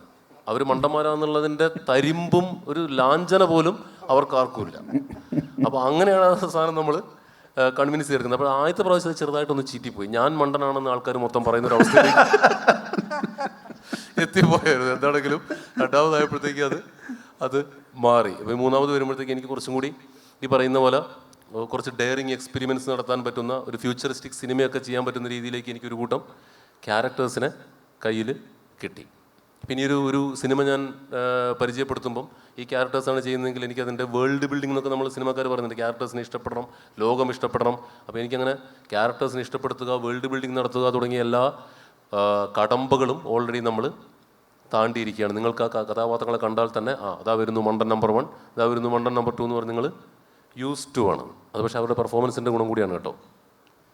അവരുടെ ഇതിലേ ഇപ്പം വല അനൗൺസ് ചെയ്തുകൊണ്ട് കൂടിയാണ്. ഇപ്പം ഈ സോംബി സിനിമ സംബന്ധിച്ച് ഉറപ്പായും അത് ഒരു റീജിയണൽ വേർഷൻ മലയാളത്തിൽ നിന്ന് വരുന്ന സമയത്ത് ആളുകൾക്കെല്ലാം ഇതിന് ഒരു മീറ്റർ തന്നെ സെറ്റ് ചെയ്തിട്ടുണ്ടല്ലോ, കുറേ കണ്ട് അതിൽ ഒന്ന് അതിൻ്റെ അനൗൺസ്മെൻറ്റ്, 2 ജഗദീഷ് ശ്രീകുമാർ എന്ന് പറയുന്ന നമ്മുടെ ഏറ്റവും ഗംഭീരമായിട്ടുള്ള ഒരു ആക്ടറുടെ പോസ്റ്റർ കൂടിയായിരുന്നത്. ഇതിന് 2നെ കുറിച്ചും പറയുകയാണെങ്കിൽ വല ബേസിക്കലി ഞാൻ remembers of the earth past എന്ന് പറഞ്ഞിട്ടുള്ള ഒരു ബുക്കിൻ്റെ ട്രയോളജി ഉണ്ട്. അതിൻ്റെ ഫസ്റ്റ് ബുക്കാണ് 3 ബോഡി പ്രോബ്ലം. ഇപ്പോൾ നെറ്റ്ഫ്ലിക്സിനകത്തൊരു സീരീസ് ആയിട്ടുണ്ട്. അപ്പോൾ 3 ബോഡി പ്രോബ്ലം വായിച്ച സമയത്തെ വായിച്ചതിൻ്റെ ഇൻഫ്ലുവൻസ് ആണ് വല എന്ന് പറഞ്ഞിട്ടുള്ള സിനിമ. ഞാൻ ഒരു സിമുലേറ്റീവ് ഫിക്ഷൻ, മാട്രിക്സ് പോലൊക്കെ നമ്മളെവിടെയോ കിടന്ന് ഡ്രീം ചെയ്യുകയാണ് നമ്മളുടെ ഈ റിയാലിറ്റി എന്ന് പറയുന്ന ഒരു ഇൻട്രസ്റ്റിംഗ് തോട്ട്. അല്ലെങ്കിൽ ഒരു ഫേമസ് ആയിട്ടുള്ളൊരു കോൺഫിസ്റ്റ് പറഞ്ഞിട്ടുണ്ട്, നമ്മളിപ്പോൾ ഇവിടെ നിന്ന് ഈ സംസാരിക്കുന്ന പോലും ഫ്യൂച്ചറിൽ AI ബേസിക്കലി സാധാരണ മനുഷ്യജീവിതം എങ്ങനെയായിരുന്നു എന്നറിയാൻ വേണ്ടിയിട്ട് ലൈവായിട്ട് റെൻഡർ ചെയ്തിട്ടുള്ളൊരു 3D പ്രോഗ്രാമിനകത്ത് ജസ്റ്റ് ഇരുന്ന് ബിഹേവ് ചെയ്യുന്ന ക്യാരക്ടേഴ്സോ അല്ലെങ്കിൽ ആ റെൻഡറിനകത്തുള്ള ക്യാരക്ടേഴ്സ് മാത്രമാണ് നമ്മൾ, അതൊരു സിമുലേഷനാണ് എന്ന് പറയുന്ന ആ സിമുലേഷനെ അഡ്രസ്സ് ചെയ്യാൻ ഉദ്ദേശിക്കുന്ന ഒരു സിനിമയാണ്. പക്ഷെ എന്നാൽ പോലും ഈ വട്ടാ ഞാൻ പറഞ്ഞു. ഓക്കെ, പക്ഷേ എന്നാൽ പോലും അതിൽ ഒരു ഇപ്പം നമ്മൾ സോംബി എന്ന് പറയുമ്പോൾ ഷോൺ ഓഫ് ദി ഡെഡ് അല്ലെങ്കിൽ നമുക്ക് ഇഷ്ടമുള്ള ആ ഒരു ജോണർ ഉണ്ടല്ലോ, ഭയങ്കര ഹ്യൂമറും ആ കെയോസും ഒക്കെ ഉള്ളൊരു യൂണിവേഴ്സിനെ കാണിക്കാൻ വേണ്ടി തന്നെയാണ് ശ്രമിക്കുന്നത്. വല അറ്റ് ദ കോർ ഒരു എഗെയിൻ ഒരു ഫ്യൂച്ചറിസ്റ്റിക് ആയിട്ടുള്ള 2060 നടക്കുന്ന കേരളത്തിൻ്റെ ഒരു സ്പെക്കുലേഷൻ എങ്ങനെയായിരിക്കും എന്നൊക്കെയുള്ള എന്നാൽ ഒരു ജിയോ പൊളിറ്റിക്കൽ ആസ്പെക്റ്റും ഒക്കെ അതിനകത്ത് വരുന്നുണ്ട്. ബട്ട് കോറിൽ അത് ഭയങ്കര ഫണ്ണി ആയിട്ടുള്ള എഗെയിൻ മിഥുൻ ചേട്ടൻ പറഞ്ഞ പോലെ നമുക്ക് റിലേറ്റബിൾ ആയിട്ടുള്ള മണ്ടന്മാരായിട്ടുള്ള ക്യാരക്ടേഴ്സൊക്കെയുള്ള ഒരു സിനിമയും കൂടിയാണ്. ജഗദീശൻ്റെ കഥാപാത്രത്തിനകത്ത് ഞങ്ങൾ ശരിക്കും പറഞ്ഞു കഴിഞ്ഞാൽ ഗഗനചാരി ഓപ്പൺ ചെയ്യുന്ന സമയത്ത് തന്നെ ഞങ്ങൾ ഇക്രൂവിൻ്റെ പേരൊക്കെ വെച്ചിട്ട് നമ്മളൊരു ട്രിബ്യൂട്ട് പോലെയാണ് അതിനകത്ത് ഇക്രൂവിൻ്റെ ഒരു ചെറിയ പരിപാടി അജുവേട്ടൻ ട്രൈ ചെയ്തിട്ടുണ്ട്. ഇപ്പോൾ ഇക്രു എന്ന് പറയുന്നത് നമുക്ക് അറിയാമല്ലോ 90s കിഡ്സിന് ഭയങ്കര എല്ലാവർക്കും അറിയാവുന്ന ഐക്കോണിക് കഥാപാത്രമൊന്നുമല്ല. പക്ഷേ 90s കിഡ്സിന് ഇമ്മീഡിയറ്റ്ലി റിലേറ്റ് ചെയ്യാൻ പറ്റുന്ന ഒരു ഞാനൊക്കെ ഭക്ഷണം കഴിക്കുമ്പോൾ കാണുന്ന സീനൊക്കെയാണ് വടക്കൊഴി 3 നൂറ്റാണ്ടിലേത്. അപ്പം ഗഗനചാരിയിൽ തന്നെ നമുക്ക് ആലോചന ഉണ്ടായിരുന്നു എങ്ങനെ സാറിനെ നമുക്ക് ഇൻകോപ്പറേറ്റ് ചെയ്യാൻ പറ്റും. പക്ഷെ ഒരിക്കലും അദ്ദേഹത്തിൻ്റെ മെഡിക്കൽ കണ്ടീഷനെ വെച്ചിട്ടൊരു ഒരിക്കലും വെരി ഫ്രാങ്ക്ലി ഒരു ദയനീയമായിട്ടൊരു അവസ്ഥയിലൊന്നും അദ്ദേഹത്തെ കാണിക്കാനോ താല്പര്യമില്ല. He was A rock star. പുള്ളി സ്ക്രീനിൽ വരുമ്പോഴും അതേ റോക്ക് സ്റ്റാർ എനർജിയിൽ വരണമെന്ന് നമുക്ക് ആഗ്രഹമുണ്ട്. അപ്പോൾ ഇപ്പോഴത്തെ ഒരു മെഡിക്കൽ കണ്ടീഷൻ വെച്ചിട്ട് അദ്ദേഹത്തിന് ഒരു ഭയങ്കര മാസ്റ്റർ മൈൻഡായിട്ടുള്ള ഒരു സ്റ്റീഫൻ ഹോക്കിംഗ് ലെവലിൽ ഒരു മെയിൻ ഒരു അപ്പോക്കാലിപ്സിനെ വരെ ഒരു സോംബി അപ്പോക്കാലിപ്സിനെ വരെ ഇഗ്നേറ്റ് ചെയ്യാൻ കഴിവുള്ള ഒരു മനുഷ്യനായിട്ട് കാണിക്കാനാണ് ഞാനത് ട്രൈ ചെയ്യുന്നത്. അതുകൊണ്ട് തന്നെയാണ് ഈ അങ്കിൾ ലൂണാർ എന്നൊക്കെയുള്ളൊരു ഭയങ്കര ഇതിനകത്ത് പേരുകളൊക്കെ അജുവിൻ്റെ കഥാപാത്രത്തിൻ്റെ പേര് പ്ലൂട്ടോ എന്നാണ്. അപ്പോൾ അതുപോലെ പേരുകളൊക്കെ ഭയങ്കര ഇൻട്രസ്റ്റിംഗ് ആണ്. എഗെയിൻ എനിക്കിപ്പം ഇനേബിൾ ചെയ്ത് അല്ലെങ്കിൽ എൻ്റെ നിന്ന് ആൾക്കാർ എക്സ്പെക്റ്റ് ചെയ്യുന്ന കൈൻഡ് ഓഫ് ഒരു ഫിലിം തന്നെയായിരിക്കും. ഇതിൽ ഈ ജഗദീഷ് സാറിനെ ഇദ്ദേഹം കാസ്റ്റ് ചെയ്ത് കഴിഞ്ഞ് അന്ന് തൊട്ട് ആഴ്ചയിൽ 3 പ്രാവശ്യം വെച്ചിട്ട് ഫേക്ക് പ്രൊഫൈൽസിൽ നിന്ന് ഇവൻ തെറി വാങ്ങുന്നുണ്ട്. ആ വയ്യാത്ത മനുഷ്യനെ നാണം കെടുത്താൻ കൊണ്ടുവരല്ലടാ പട്ടി, വയ്യാത്ത മനുഷ്യനെ തെണ്ടി എന്നൊക്കെ പറഞ്ഞിട്ട് വെറുതെ ഇന്നും എന്നെ കാണിച്ചെന്ന് പറഞ്ഞു. അതിനോട് ചേർത്ത് ഈ മിന്നൽ പ്രതാപൻ ഇപ്പം നേരത്തെ പറഞ്ഞു, എനിക്ക് ഭയങ്കര ക്യൂരിയസ് ആയിട്ടുള്ളത് ഗഗനചാരിയിൽ വാസ്തുഹാരം നമ്മൾ അരുൺ എങ്ങനെ ഒരു 360 പോകുന്നു എന്ന് ചിന്തിക്കുന്ന പോലെയാണ്. ഇപ്പം ഇതിലേക്ക് പറയുമ്പോൾ ഇത്തരം ആലോചന ഉണ്ടല്ലോ. ഇപ്പോൾ അതിൻ്റെ സ്പിൻ ഓഫ് ഒന്നുമല്ല, ഇതുപോലൊരു പെർഫോമൻസ്, ഇങ്ങനൊരു അയഞ്ഞ പെർഫോമൻസ് വേണം, ഈ രീതിയിലൊരു സാധനം വേണം എന്ന് പറഞ്ഞൊരു സ്പാർക്കിൽ നിന്നും കൂടിയാണല്ലോ ഒരുപക്ഷെ ഈ മണിയൻ ചിറ്റപ്പൻ പോലത്തെ സ്പിൻ ഓഫ് വരുന്നതല്ലേ? തീർച്ചയായിട്ടും അവിടെ ഒരു ഫിലിം മേക്കർ എന്നുള്ളതിനേക്കാളും കൂടുതൽ ഈ മീഡിയ കൺസ്യൂം ചെയ്യുന്ന അല്ലെങ്കിൽ ഇപ്പം 90s തൊട്ടിട്ട് എൻ്റെ ഞാൻ കൊച്ചിലെ I was stuck with lot of cassettes എൻ്റെ വീട്ടിൽ. അപ്പം ഈ കാസറ്റ്സ് റീവാച്ച് ചെയ്യാന്നുള്ളതായിരുന്നു നമ്മളൊരു ആസ് എ 90s കിഡ്സ് നമുക്ക് ആകെയുള്ളൊരു എൻ്റർടൈൻമെൻറ്റ് എന്ന് പറയുന്നത്. അപ്പം അത് ഇപ്പം നമ്മൾ വന്ന് നിൽക്കുന്നൊരു പോയിന്റിൽ നമ്മൾ ഈസിലി നമ്മൾ കൺസ്യൂം ചെയ്യുന്ന ഡാറ്റാസ് എന്ന് പറഞ്ഞു കഴിഞ്ഞാൽ വി ക്യാൻ ഈവൻ എക്സ്പെക്ട് എത്ര നമ്മൾ ചെയ്യുന്നുണ്ടെന്നുള്ളത് നമുക്ക് കാൽക്കുലേറ്റ് ചെയ്യാൻ പോലും പറ്റില്ല. മനുവങ്കിൾ എന്ന് പറയുന്നത് ഫോർ എ 90s കിഡ് അതൊരു നമ്മുടെ സ്ട്രേഞ്ചർ തിങ്സ് പോലത്തെ ഒരു സിനിമയായിരുന്നു ആ സമയത്ത്. അതായത് 3 സൂപ്പർ സ്റ്റാർസ് ഒരുമിച്ച് വരിക, ഒരു പിള്ളേരുടെ സിനിമയ്ക്ക് വേണ്ടിയിട്ട് വരിക, അതിലൊരു ഹൈസ്റ്റ് ഉണ്ട്, അതിൽ ഈ പോപ്പുലറായിട്ടുള്ള കിഡ്സ് ഓൺ ബൈക്സ് എന്ന് പറഞ്ഞിട്ടുള്ളൊരു ജോണറിനെ ഏറ്റവും നന്നായിട്ട് അഡാപ്റ്റ് ചെയ്തിട്ടുള്ളൊരു മലയാള സിനിമയാണ് ശരിക്കും പറഞ്ഞ മനുവങ്കിൾ. അപ്പോൾ അതിൽ നമ്മൾ ശോഭിക്കുന്ന യുവത്വം എന്നൊക്കെ പറഞ്ഞ് നമ്മൾ കണ്ട ഒരു സൂപ്പർ സ്റ്റാർ അതിൽ പിള്ളേർക്ക് വേണ്ടി വന്ന അവസ്ഥാനം ഒരു കിക്കാസ് ക്യാമിയോ ചെയ്തിട്ട് പോവുകയാണ്. അപ്പം ആ ക്യാരക്ടറിൻ്റെ ഒരു വൈബ് എന്തെങ്കിലും തിരിച്ചു വരും. ഇപ്പം അതേപോലെ തന്നെ നമ്മൾ എൻജോയ് ചെയ്യുന്നൊരു ക്യാരക്ടറാണ് ക്രിസ്റ്റഫർ ലൂക്ക് എന്ന് പറഞ്ഞിട്ട് സുരേഷ് ഗോപി സാറിൻ്റെ ഒരു കഥാപാത്രമുണ്ട്. അപ്പം ആ ഒരു ഏരിയയിൽ വരുന്നൊരു കഥാപാത്രം അറ്റംപ്റ്റ് ചെയ്യണമെന്ന് നമ്മൾ ആലോചിക്കുമ്പം ഇത് ആലോചിക്കുന്ന കൂടെ ഇരുന്ന് ആലോചിക്കുന്ന പുള്ളിയുടെ മകൻ കൂടിയാണ് ഗോകുൽ സുരേഷ്. അപ്പം ആ പുള്ളിക്കും അതേപോലെ തന്നെ ഒരു ഭയങ്കര ആഗ്രഹമുണ്ട്, ഒരു വിഷനുണ്ട്, ആഗ്രഹിക്കുന്ന സമയത്ത് അച്ഛനെ എങ്ങനെ കാണണം എന്നുള്ളത്. അപ്പം നമ്മൾ ആ ആലോചിക്കുന്ന പ്രോസസ്സ് തന്നെ ഭയങ്കരമായിട്ടും സ്റ്റിമുലേറ്റ് ചെയ്യുക എൻജോയ് ചെയ്യുന്നുണ്ട്. അപ്പോൾ എനിക്ക് തോന്നുന്നു അതാണ് ഒരു പ്രൈമറി ആയിട്ടുള്ള കാര്യം. നമ്മൾ ഗ്രൂപ്പിൽ ഡിസ്കസ് ചെയ്യുന്ന സമയത്ത് തന്നെ ഇൻഹിബിഷൻസ് ഇല്ലാതെ ഒരു കൃത്യമായിട്ടുള്ളൊരു പോയിന്റിലേക്ക് എയിം ചെയ്ത് നമ്മൾ ആഗ്രഹിക്കുന്നുണ്ട്, ഇങ്ങനെയൊക്കെ മാനിഫെസ്റ്റ് ചെയ്യുന്നുണ്ട് ഇങ്ങനെയൊക്കെ നടക്കണം എന്നുള്ളത്. നമുക്ക് ഓഡിയൻസിലേക്ക് കൂടി പോകാന്നിട്ട് തിരിച്ചു വരാം.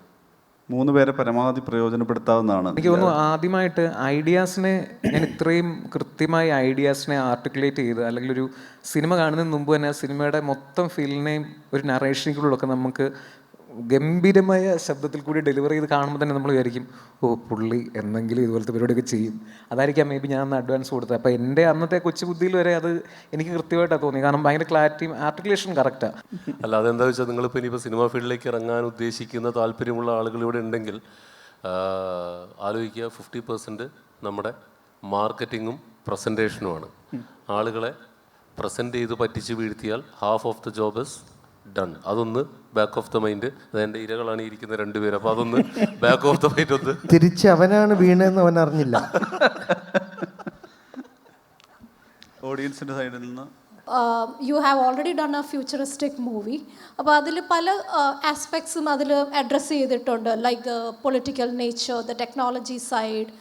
So my question is like human emotions through out are more or less same, പക്ഷെ നമ്മുടെ പെർസെപ്ഷൻ ഓഫ് അല്ലെങ്കിൽ നമ്മുടെ വാല്യൂസ് കുറേ കാലം കഴിയുമ്പം മാറും. ശരിയേത് തെറ്റേത് എന്നുള്ളത് മാറും. ഒരു 20 വർഷം മുമ്പ് വില്ലനസ് ആയിട്ട് കാണിച്ച ഒരു ക്യാരക്ടേഴ്സ് പറയുന്നത് ഇപ്പം നമുക്ക് നോക്കുമ്പോൾ അവർ പറഞ്ഞതായിരുന്നു കറക്റ്റ് എന്ന് തോന്നിയിട്ടുണ്ട്. ആ വാല്യൂസ് മാറുന്നുണ്ട്. സോ ഇൻ 2050 അല്ലെങ്കിൽ ഒരു 20 years down the line, how will those perceptions effect movie? Movie മാത്രമല്ല, എനിക്ക് തോന്നുന്നു ഫിക്ഷനെയൊക്കെ ബേസിക്കലി റിയാലിറ്റിയുമായിട്ട് ബൗണ്ട് ചെയ്ത് കാണിക്കുമ്പോൾ നമുക്ക് ആ റിയാലിറ്റിയിൽ എക്സിസ്റ്റ് ചെയ്യുന്ന പൊളിറ്റിക്കൽ കറക്റ്റ്നെസ് അല്ലെങ്കിൽ ബാക്കി നമുക്ക് തോന്നുന്ന എല്ലാ കൈൻഡ് ഓഫ് എത്തിക്കലായിട്ടുള്ള ഡിലേമേഴ്സിനെയോ അല്ലെങ്കിൽ ആ രീതിയിലുള്ള എല്ലാ കാര്യങ്ങളും നമ്മൾ ഫേസ് ചെയ്യേണ്ടി വരും. അപ്പം ഞാൻ ഇതിൽ നിന്ന് ശരിക്കും പറഞ്ഞാൽ ഇജക്റ്റ് ചെയ്യാൻ ആഗ്രഹിക്കുന്ന ഒരാളാണ്. ബിക്കോസ് നമ്മൾ കണ്ടിട്ടുള്ള ഗ്രേറ്റ് ഫിലിം മേക്കേഴ്സൊക്കെ ആ രീതി അന്നത്തെ സോഷ്യൽ നോംസിനോട് ബൗണ്ട് ചെയ്തുകൊണ്ട് സിനിമ ചെയ്യാൻ ആഗ്രഹിച്ചിരുന്ന ആൾക്കാരല്ല. Take Stanley Kubrick. അപ്പം ഞാൻ വിചാരിക്കുന്നതും ഒരു ഫ്യൂച്ചറിലെ സിനിമ പറയുകയാണെങ്കിലും അത് റിയാലിറ്റിയിൽ നിന്നും ഐസൊലേറ്റഡ് ആയിട്ടും ഡിസ്കണക്റ്റഡ് ആയിട്ടുള്ളൊരു ഫിക്ഷൻ ആണെന്നുണ്ടെങ്കിൽ എനിക്ക് അവിടുത്തെ ഇങ്ങനത്തെ റൂൾസ് ബേസിക്കലി അപ്ലൈ ചെയ്യുന്നില്ല. അപ്പോൾ ആ റൂൾസ് ബേസിക്കലി അപ്ലൈ ചെയ്യുന്ന സമയത്ത് അത് നല്ലതാണ്. ബേസിക്കലി ഒരു പൊളിറ്റിക്കൽ കമൻട്രി അല്ലെങ്കിൽ ആ രീതിയിലുള്ളൊരു ജോണർ ബേസ്ഡ് അങ്ങനത്തെ രീതിയിലത്തെ സിനിമയാണെന്നുണ്ടെങ്കിൽ തീർച്ചയായിട്ടും അതൊക്കെ അപ്ലൈഡ് ആണ്. പക്ഷേ ഞാൻ അതിനുമായിട്ട് മാറി നടക്കാൻ ആഗ്രഹിക്കുന്നു. ബിക്കോസ് അങ്ങനെ ചിന്തിക്കുമ്പോൾ നമ്മളുടെ ഒരു വിഷൻ മേ ബി കുറേ ഫാക്ടേഴ്സ് കാണും കൺസ്ട്രെയിൻഡ് ആണ്, അതിൽ ലിമിറ്റഡ് ആണ്. അപ്പോൾ എനിക്ക് ആ ലിമിറ്റിന് പുറത്തേക്ക് പോയാൽ കൊള്ളാമെന്നുണ്ട്. ഇപ്പോൾ പറയുന്ന കോൺവെർസേഷൻ്റെ കോണ്ടെക്സ്റ്റിൽ 2050 ആക്ടർ വിൽ എക്സിസ്റ്റ് എന്ന് വെച്ചാൽ നിങ്ങളൊരു ഇമാജിനറി ക്യാരക്ടർ ഉണ്ടാക്കുന്നു, സൗണ്ട് ഉണ്ടാക്കുന്നു, ഒരു ബേസിക്കലി നിങ്ങളൊരു ക്യാരക്ടർ ഒരു ടെക്നീഷ്യൻസിൻ്റെ മാത്രം കലയായിട്ട് അല്ലെങ്കിൽ പ്ലാറ്റ്ഫോമായിട്ട് ഫിലിം മാറുമോ? അങ്ങനെ ഇപ്പം നമ്മൾ പറഞ്ഞില്ലേ, ഇപ്പം OTT എന്ന് പറയുന്നൊരു ഇതിൻ്റെ വരവോടുകൂടി വെബ് സീരീസുകൾ അതിഭയങ്കരമായിട്ട് പോപ്പുലറായി കഴിഞ്ഞു. അപ്പോൾ പണ്ട് നമ്മൾ വെബ് സീരീസ് കാണുന്നത് ഇത്രയ്ക്ക് ഇവിടെ ഈ ആമസോണും നെറ്റ്ഫ്ലിക്സും എല്ലാം വന്നതിന് ശേഷം ആളുകൾ ഭയങ്കരമായിട്ട് സീരീസുകളൊക്കെ ഇരുന്ന് കാണുന്നു. ഇപ്പോൾ സ്ക്വിഡ് ഗെയിം അടക്കമുള്ള സീരീസുകൾ, മണി ഹൈസ്റ്റ് അടക്കമുള്ളത് വലിയ ഇൻ്റർനാഷണൽ വിജയങ്ങളാവുന്നുണ്ട്. അപ്പോൾ നമ്മൾ ഇപ്പോൾ സീരീസുകൾക്ക് മാത്രമായിട്ട് നമ്മളൊരു അവാർഡുകൾ തുടങ്ങുന്നു. അപ്പോൾ സീരീസുകൾ നമ്മൾ പതുക്കെ റെക്കഗ്നൈസ് ചെയ്യുന്നു. ഇനി ഫ്യൂച്ചറിൽ എനിക്ക് തോന്നുന്നത് നമ്മൾ റിയൽ ആർട്ടിസ്റ്റുകൾ ചെയ്യുന്ന റിയൽ സിനിമകളും AI സിനിമകളൊക്കെ തമ്മിലായിരിക്കും. അതിനും ഒരു കാറ്റഗറിയൊക്കെ വരാൻ ചാൻസ് ഉണ്ട്. എന്നിട്ട് അതിന് സെപ്പറേറ്റ് ആയിട്ട് അതിനൊരു വ്യൂവർഷിപ്പ്, ഒരു കോമ്പറ്റീഷൻ എന്നൊക്കെ പറഞ്ഞ് മിക്കവാറും ആനിമേറ്റഡ് സിനിമകൾക്ക് വരുന്നത് പോലെ അതിനൊരു കോമ്പറ്റീഷൻ കാറ്റഗറി വരാൻ ചാൻസ് ഉണ്ട്. അതൊക്കെ എനിക്ക് ഇതിൻ്റെ AI പരസ്യം കണ്ടതോടുകൂടി സാധ്യതയുണ്ട്. ഏറ്റവും നല്ല എക്സാമ്പിൾ ഞാൻ പറഞ്ഞുതരാം. അല്ല, അജുവിനെ സമാധാനം ഇല്ല, അന്ന് നമ്മൾ ജീവിച്ചിരിക്കുന്നതേ ഉള്ളൂ. പക്ഷെ എയ്ക്ക് ഒരിക്കലും മണിച്ചിത്രത്താഴിലെ പോലെ എടിയല്ല എടാ പറയാൻ പറ്റൂല. എഴുതി വെച്ചു. തീർച്ചയായും അത് മോഹൻലാൽ എന്ന് പറയുന്ന ലാൽ സാറിന് മാത്രം ചെയ്യാൻ പറ്റുന്ന കാര്യമാണ്. അത് മനുഷ്യൻ തന്നെ വേണം. പിന്നെ ഈ പറഞ്ഞ പോയിന്റ് വളരെ ഫാക്റ്റാണ്. നമുക്കെല്ലാം ഒരു പ്ലാസ്റ്റിക് മയമാവും. നമുക്ക് കാർട്ടൂൺസ് ഉണ്ട്, അനീമ ഉണ്ട്, ഇതൊക്കെ ഇല്ലേ. മനുഷ്യനെ കാണാൻ മനുഷ്യന് തന്നെ ഒരു ക്രൗഡ് ഉണ്ടാവും, ഡെഫിനറ്റ്. അവിടെ നമ്മൾ ഒരു ഡയറക്ടറിൻ്റെ ടൂളാണ് ആക്ടർ. ആ സെറ്റിലുള്ള ഓരോ പ്രോപ്പർട്ടിയും ആക്ടേഴ്സ് എന്ന് പറയുന്നത് കോമൺ സെൻസ് ഉള്ളൊരു ടൂളാണ്, അത്രേ ഉള്ളൂ. അന്നും ഇന്നും ടോം പറഞ്ഞതിൽ ഒരു തിരുത്തും കൂടുണ്ട്. സിനിമ ഒരിക്കലും നടന്മാരുടെ കയ്യിലല്ലായിരുന്നു. നമ്മുടെ ഇവിടുത്തെ 80കളുടെയും 60കളുടെയും 70കളുടെയും ചെമ്മീൻ തൊട്ട് it is known by the directors. ഇപ്പം ടെക്നോളജി വരുന്നു, AI വരുന്നു. ഇപ്പം കഴിഞ്ഞ ദിവസം ബഹുമാനപ്പെട്ട ശശി തരൂർ ഇവിടെ വരികയുണ്ടായി. വേൾഡിൽ 72% ChatGPT യൂസ് ചെയ്യുന്നത് ഇന്ത്യൻസ് ആണ് എന്നുള്ളൊരു കാര്യം പറഞ്ഞു. ലൈക്ക് ഒരു മെയിൽ അയക്കാനായിക്കോട്ടെ, ഒരു പാസേജ് ക്രിയേറ്റ് ചെയ്യാനായിക്കോട്ടെ, വളരെ ഈസിയാണ്. വിത്തിൻ സെക്കൻഡ്സിനുള്ളിൽ ഒരു വലിയൊരു പാസേജ് അല്ലെങ്കിൽ ഒരു ലെറ്റർ നമുക്ക് കിട്ടും. ഇപ്പം ഞാൻ ഇതുവരെ ഇപ്പോൾ ഈ ടെക്നോളജി ഇത്രയും അഡ്വാൻസ് ചെയ്ത് ഉപയോഗിച്ചിരിക്കുന്നത്, ഒന്ന് ഇപ്പം ആട് 3 വരുമ്പോൾ അതിൻ്റെ പ്രീ വിഷ്വലൈസേഷൻ പാർട്ട് കുറച്ച് ഞാൻ പറഞ്ഞില്ല, കുറച്ച് വേറൊരു സിനിമയാണ് വരുന്നത്. അപ്പോൾ അതിനുവേണ്ടി നമ്മൾ AI കമാൻഡുകൾ കൊടുത്ത് നമ്മൾ അതിൻ്റെ പ്രീ വിഷ്വലൈസേഷൻ ഇത് പിടിക്കുന്നു.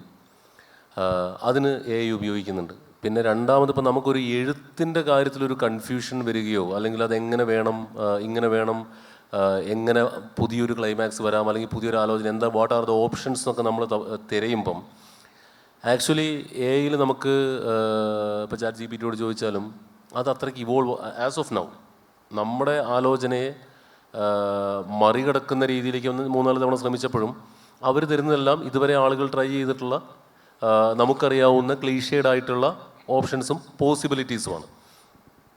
അപ്പോൾ അതിനപ്പുറത്തേക്ക് ഞാനിതുവരെ ശ്രമിച്ചു നോക്കിയിട്ടില്ല, ഉപയോഗിച്ചിട്ടില്ല. ഈ പ്രീ വിഷ്വലൈസേഷൻ പരിപാടികൾക്കല്ലാതെ ഉപയോഗിക്കാൻ തൽക്കാലം ഉദ്ദേശിക്കുന്നുമില്ല. ഇനിയിപ്പം അതിനപ്പുറത്തേക്ക് അപ്പോഴും ഓർക്കുക, എന്താണ് പറയേണ്ടതെന്നും എന്താണ് നമ്മുടെ സിനിമയെന്നും അറിയാവുന്ന ഒരാളാണ് ഈ ടൂളുകളെ കൊണ്ടൊക്കെ ജോലി ചെയ്യിപ്പിക്കേണ്ടത്.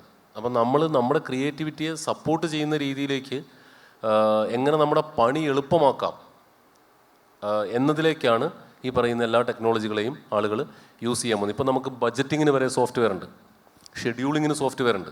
പണ്ടൊക്കെ ഇതിങ്ങനെ പേപ്പറിൽ 1 ലൈൻ ഉണ്ടാക്കാൻ സോഫ്റ്റ്വെയർ ഉണ്ട്. എല്ലാം എഴുതി ഇങ്ങനെ കൂട്ടുന്നൊരു സമയത്ത് ഇതെല്ലാം പടപടപടാന്നും പറഞ്ഞ് സോഫ്റ്റ്വെയറുകളിലേക്ക് മാറുകയും നമ്മുടെ ജോലി എളുപ്പമാവുകയും ചെയ്തുകൊണ്ടിരിക്കുന്നുണ്ട്. ഇവർക്ക് 4 പേർക്കും നമ്മുടെ ഒരു സ്നേഹ സമ്മാനം നൽകുന്നതിനായി വേദിയിലേക്ക് ഡോക്ടർ ടോം ജോസഫിനെ ഒരിക്കൽ കൂടി ക്ഷണിക്കുകയാണ്. Director of new initiatives with Jain University, doctor Tom Joseph coming back on stage.